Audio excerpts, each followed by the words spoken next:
we can't stop your mum from doing this, can we? We're trying very hard.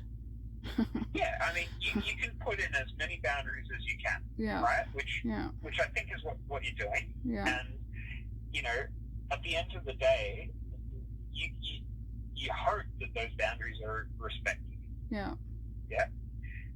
At the same time, though, what can't you control in this situation?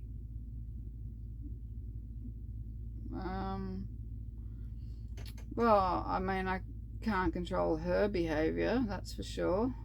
That's pretty obvious. You can't really, can you? Like, No. you can set up all the boundaries you can set up, but Mm. if she still reaches out to you, she's, you know, Mm. you can't control that, can you? No, and I can't control the fact that she's going to continue to have a relationship with my children and that they're never going to really understand why it was possibly so bad that I wouldn't. Like, it's really hard for me to hear that from my kids, to keep hearing them saying, like, oh, you know, are you ever going to talk to your mum again? Or, you know, oh, your mum said this or your mum said that or whatever, you know, like, she's obviously, you know, that's the thing, that she's, her ability to make everyone else seem like the problem could only possibly be with me. It's really crazy making for me, and so therefore I've spent my life thinking that I am crazy because I feel this way, and I don't know how to stop feeling this way. I hear you. Now, I was just going to say, the other thing we can't control is what your mum writes or says. Mm-hmm. So that's the other thing that is out of our control. You know, you can't control what she says or what she, you know, what she makes a point of. Yeah. Okay. So what is in your control? Not very bloody much anymore, really. I mean, why do you...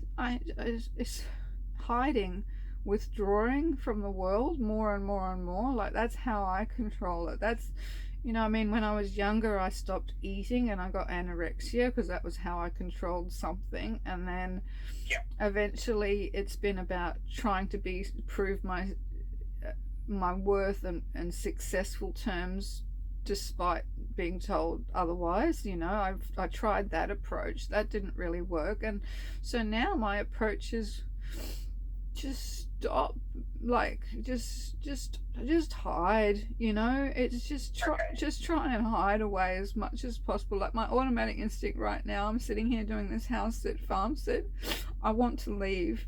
Like, I can't look after their puppy right now. Their puppy is really demanding and he just screams and yells at me as soon as I wake up in the morning and wants me to play with him and feed him and look after him, and I just don't want to be here right now. Like, I just want to be somewhere else, you know, like, I just want to go hide. That's a really natural reaction, isn't it? To want to get away, to want to run away.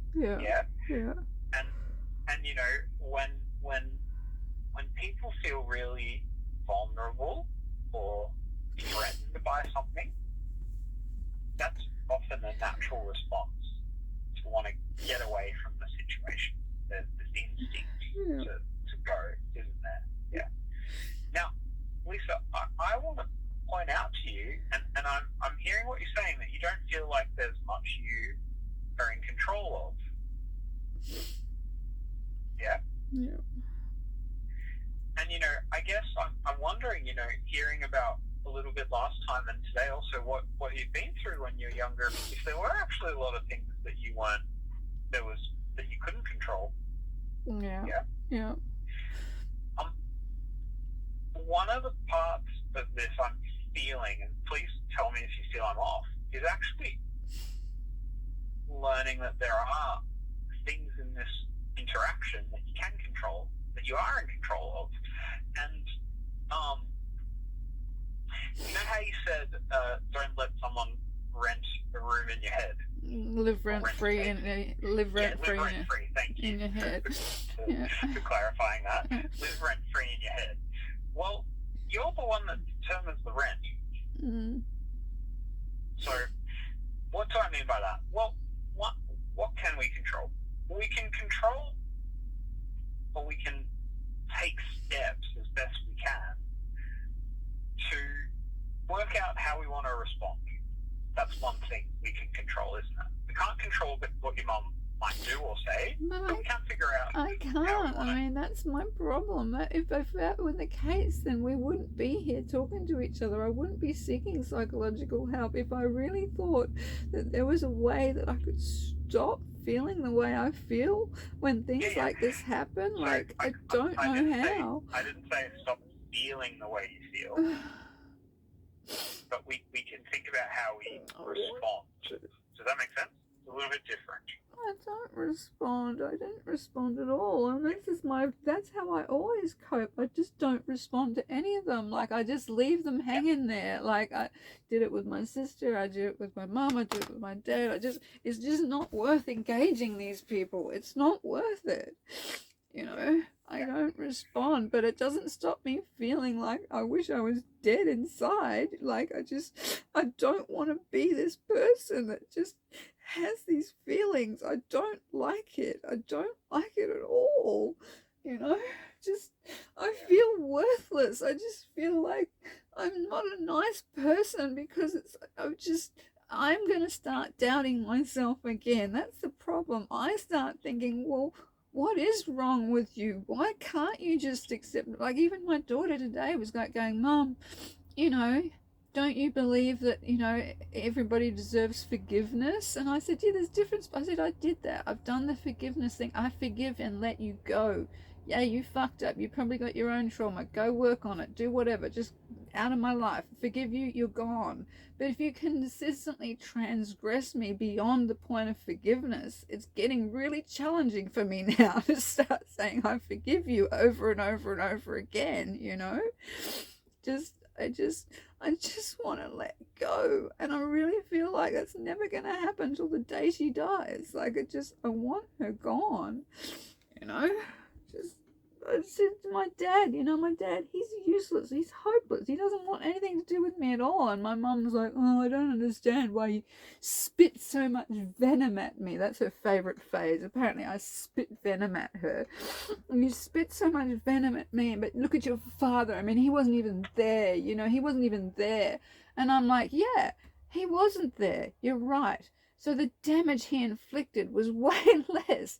His absence hurt way less than your presence, you know? Way less. I don't know how to be in this world. I don't know, like, you know, my last psychologist was very much helping me to let go of the fantasy of a happy, loving family. You know, why do you keep trying to win them over? It's never going to happen. They're not capable of being that way for you. And the sooner you accept that, the easier life will be for you. You know, I've did that. I've done that. I know I'm not going to get what I want from them. But if I want from them now is for them to leave me alone, you know, and to just get on with healing whatever it is, the thing that I can't put my finger on, that unidentifiable, I don't even know what you did so wrong that hurt so much. I don't even know what it is, but I just know that I can't live with this seething, boiling anger that causes me to get physically ill inside. Like, what is wrong with me that I am so angry? And people have been telling me for years how angry I was, and I was like, I'm not angry. I'd get depressed, which I found out later is internalized anger basically anyway. Rather than get angry, I'd get depressed. Well, now I'm not. Now I'm actually angry. Like, I'm really angry, and I don't know why. I don't know how to dispel it or express it or get rid of it, or just, I don't like the feeling inside myself. Like, help me with that. Like, tell me how to get rid of it. Like, well, you know, I think feelings are to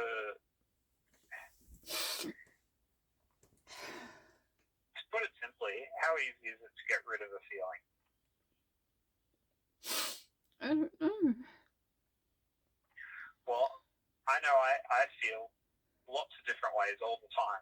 Sometimes I feel really happy and feel in an absolute rage. And feelings are a bit like the weather. They come and go and change, and you can't always control them. Yeah.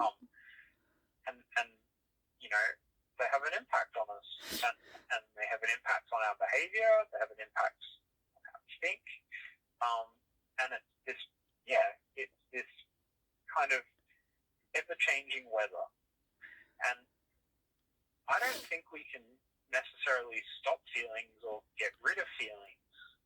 But what we can work on is trying to sit with them and live with them and know what to do when they come up.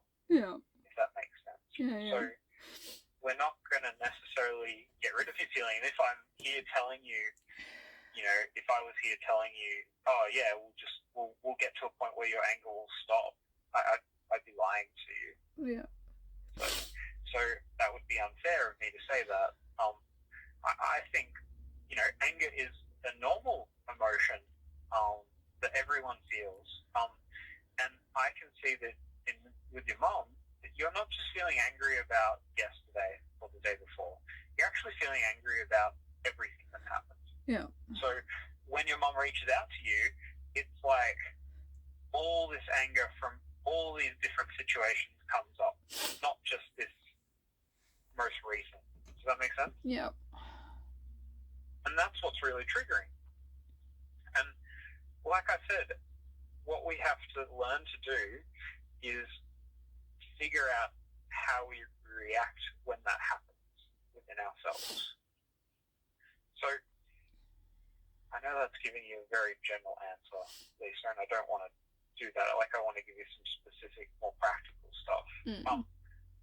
One of the things I think maybe we could work on next time is like when different feelings come, how do we actually sit with them? What's some things we can do? How do we tolerate the uncomfortableness and the stress of it? Yeah. Because that's really what at the end of the day, like what we want to aim to work on is tolerating the distress. It's horrible feeling anger. I don't like feeling angry. I don't think anyone really does. And we think of it as such a negative emotion too. Does that make sense? Like, yeah, I mean, that's what she tells me all the time. If I get angry, she tells me I'm a bad person. So therefore... Anger actually is a normal emotion that everyone feels and experiences. And everyone's been angry at some point in their life. You find me someone that hasn't, I would be very surprised. And I'm sorry that that's what you've been told. And, I think that's a message that a lot of people get told, just stop being angry. But anger actually has purposes and points, if that makes sense. And we whilst it's not a nice thing to feel, we need to learn to tolerate it and tolerate specifically like the discomfort of feeling it. Yeah. So what does this mean in terms of your mom? When I say we want to learn how to respond, well, it's like, let's say you see your mom, and I'll give it to you in kind of more practical terms, okay? Mm-hmm. Let's say your mom reaches out to you, and you're feeling anger and sadness and frustration and overwhelmed, yeah? Yeah. Well, we want to be able to recognize, okay, this is my mom's pattern. This is what she does. This is not a surprise to me. This is what she's always done. Yeah. We want to be able to sit with the feelings that come along with that. Okay, I'm getting angry about this. That's really, and be kind of really compassionate about that, to be able to say, okay, it's having this reaction within me, and that's okay. That's understandable. Anyone would feel this way. Okay, so we want to be able to recognize the pattern that your mom does. We want to be able to acknowledge how we're feeling about it. Yeah, and then I would say we also don't want what your mum does to impact your own self-image. And that is to recognize whatever your mum does, that does not reflect on who you are.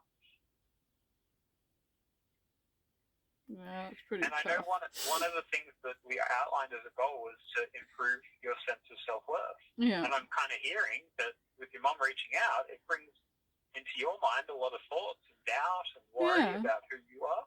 Totally. And yeah, and we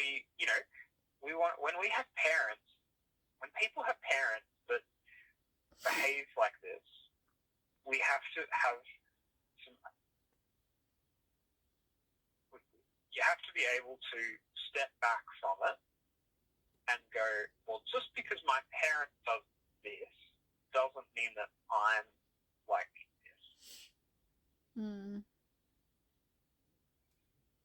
I don't know. I think I question myself a lot of the time. Like, I think part of the horrible feeling is this, like, am I being reasonable, or is this unreasonable? Like, should I be putting up with it? Should I be able to handle it better? Like, should I just say, oh, okay, yeah, all right, yeah, let's talk again and let's go back, slip into the back old, relationship. Okay, so, I mean, how do you really feel about it?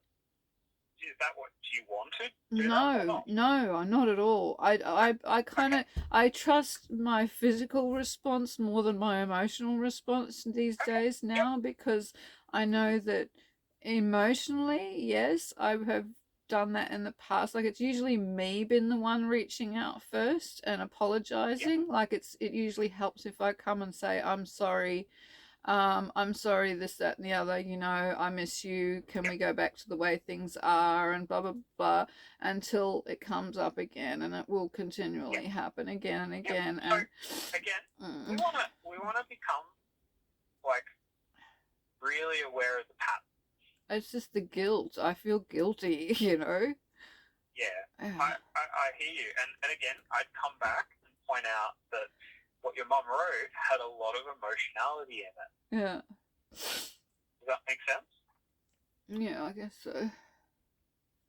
So again, we want to come back and say, well, what my mum wrote was highly emotional. It pushed a lot of buttons for me. Yeah. Yeah. And I'm feeling this way and this way and this way. And I want you to know what your mum wrote about you doesn't impact who you are. That's just what your mum wrote. Yeah. Well, I can tell you it doesn't change how I see you. Yeah. It changes how I see me, though, for some reason, and I don't know why that is, but I guess I've just always really hoped that, like, I don't, it is confusing. She's saying, like, she's always loved me and she's always supported me and she's proud of me, and now I'm so confused because I'm like, well, then why do you make me feel like shit? Like, am I making myself feel like shit? Like, what the hell? What is... Oh, it's seriously just, I can't understand. I don't like it when I can't understand something. It frustrates me. Now, Lisa, unfortunately, I'm going to have to, we're going to have to finish up here today, just because I unfortunately have to leave. That's okay. Look, I know today's been really emotional, and I'm really happy we got to speak today and that we had that session booked in, because obviously, I'm just, the big thing for me hearing in all of this is that when your mom contacts you, when you think about your mom, it's a hugely triggering event for you. And hearing about what happened last time, hearing about your upbringing, I really hear you that's of course it's a hugely triggering thing for you. But is there anything that you're taking away from today? Oh, I guess just the fact that you're saying that, I've got to get to a point of, and I've been listening to a lot of podcasts and things about, they call it somatic experiencing, rather than suppressing or chasing or running away from the uncomfortable feelings, of somehow learning to be able to experience them in a way that is just an acknowledgement of the way it is. But I don't know, like you said, if we can work some more on that and exactly how to do that, that would be something that I can at least aim for, would be helpful. I don't expect to have resolved that from just letting you know what the situation is right now, but and I don't either. I think that's actually a skill, isn't it? Yeah. That we can work on and work on over time. It's not even something that we talk about. It's about, figuring out some different ways that are practical, and then going away and trying it, and then coming back and seeing what worked and didn't. And going away again. Does that make sense? Absolutely, That's yeah. the process. So that's, if I were to take away anything from today, it will be a glimmer of hope that there is a way to do that. Yeah. You know, and you know, I would say how you're feeling is really normal. That's the first thing, because if we want to talk about the first part of accepting how we feel, it's understanding that, well, how I'm feeling is okay and acceptable and normal. Nobody's ever told me that before. It's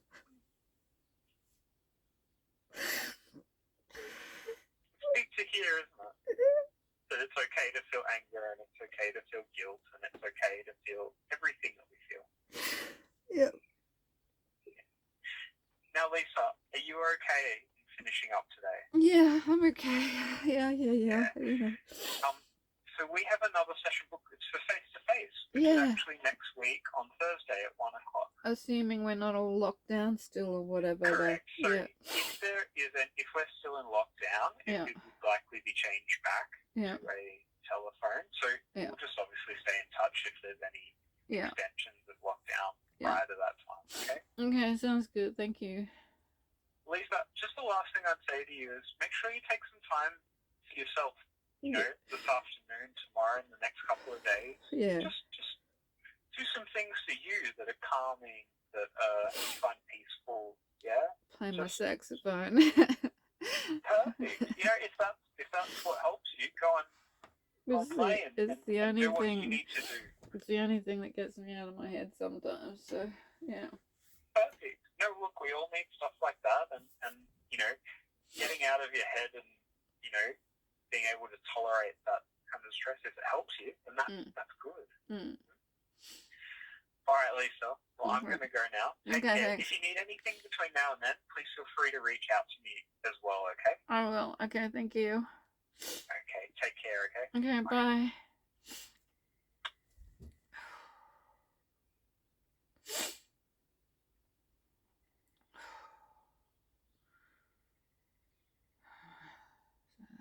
Session with a psychologist. I used to record the ones with Peter as well, just so that I could go back and listen to them and remind myself of what they said, because sometimes with all this emotion it's hard to remember what was said. And after a session I feel incredibly drained, absolutely exhausted, and will probably sleep really well tonight because I've expressed all this stuff inside me. Yeah. What can you do? I mean, at the end of the day, no matter what you've been through, the onus is on each and every one of us to seek our own healing, not for anyone else's benefit, to make life easier for ourselves. That's all I've ever done, you know. And yeah, puppy mummy's been a bit upset. Hey, you want to come snuggle with me? Come here. She's so cute. Okay, well, I'm gonna sign off and go cuddle my baby girl now.